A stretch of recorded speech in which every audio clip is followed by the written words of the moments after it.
The Infinity QX80s, Nissan Armadas, have a reputation, bad reputation, for losing lighting behind the instrument console and the instrument cluster. They're LEDs, and they must just be cheap LEDs because all kinds of people have trouble with them. You go on the internet and you'll find different parts of the instrument cluster where those LEDs have gone out for people. And the only thing to do is either buy a new instrument cluster or have the thing repaired. A new instrument cluster costs you $1,500 or so. If you have Infinity do it or someone else, they're going to charge you $500, I don't know, maybe $1,000. I'd say $2,000 to $2,500 to get your lights working again on your tachometer or your speedometer or any other gauges there that the LEDs have gone out on. Or you can dismantle the panels and pull that instrument cluster out and send it off to Automotive Circuit Solutions. They're in Missouri. Go online, you'll find everything you need to know about them. Here's the order for the QX80. It's $150. And they'll send it back to you with all brand new LEDs that they will guarantee for life. So you've got a lifetime warranty on when you get the product back. And from my reading, the lights are even brighter than the original ones. So whatever.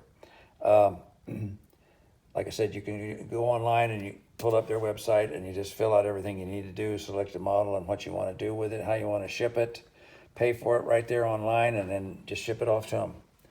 Anyway, to get it apart, we start out at the lower panel here, under the steering column, and at the bottom. Pop, by the way, these two diagrams here are diagrams to show you where the clips, one's called a pawl, different one's called a clip, but they do the same thing, they just pull straight out. Where the clips and the pawls are to hold the panel in place. So first thing you do is get your tool. This little guy right here, like I told you, is the best one that I use mostly. You put the little tool, first of all, raise your steering column. Put the little tool in right between the column and that edge of the lower panel.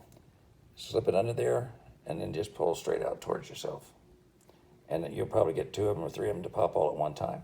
Switch over to the other side, do the same thing on the other side. Hook in behind there, pull hard, and it'll pop free. Now once you've got that pop free,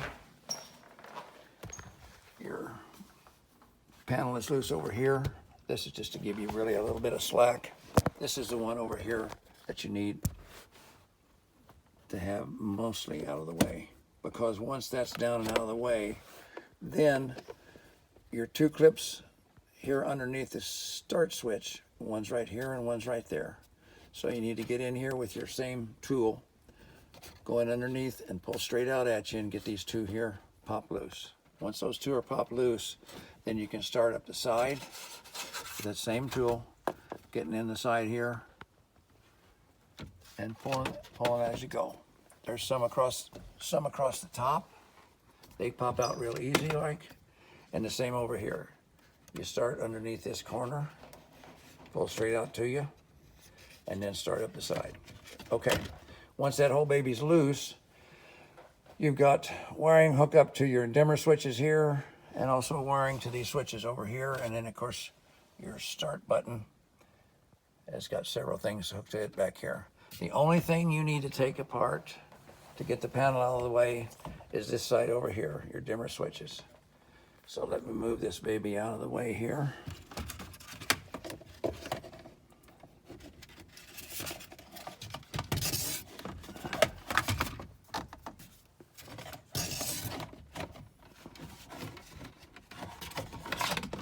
Just pull it right on out and let him drop straight down. You'll see the wiring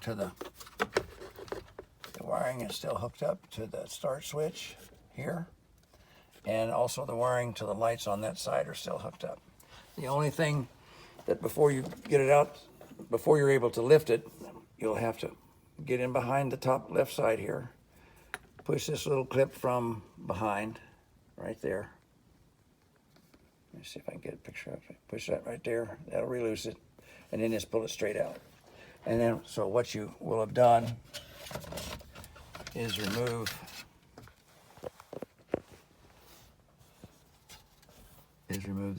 is remove the wiring from, let me get you a better picture here, guys, is remove the wiring from that plug right there. Here's what one of the clips looks like this. I think they call these clips paws. And then this is what I call a clip. Anyway, these are the two lowers from this left side over here. And the rest of the clips, as you can see, going around the whole bezel here are the same. Once you're to that point, and this is out of the way, and you just leave that thing hang right there, lower your, well, we did that. The only thing now is your whole instrument cluster is right here. You've got 4 screws holding it in place. 1, 2, and over on the other side, 3, 4. Okay. Those are 4 screws. They're nothing more than sheet metal screws. There they are. Okay. Take those loose. Pull your cluster out. It's all one unit, of course, and even the plexiglass is here, you know, that covers it. And you'll just be hooked up to your pigtail here with all your electrical to the instrument cluster itself. On the top of that baby, let me see if I can get you a little light here. No, guess not. On the top, right up here, is a little push tab. Push down on that, and that will release the little clip in place, and then just work this back and forth and pull him straight out the back. And your cluster will be free. Lift it out. It's all one piece. You're all set to send the thing off. And like I said, 1-day service at Circuit Solutions, and you should get it back. Save yourself $2,000. And if it happens again, you know exactly where to go. I'm going to show you this picture one more time because the clip location is the key to popping these panels off easily and not breaking anything. There's your main panel that has to be removed and dropped down to the right side. You don't have to disconnect the start switch. You don't have to disconnect the wiring to the right side controls. It's just this little guy right here. Behind here is what you're going to have to unhook so you can swing him on around out of the way. All right, I hope that helps you. Work good for me, and I expect to have that thing back next week and get the wife back in her QX80.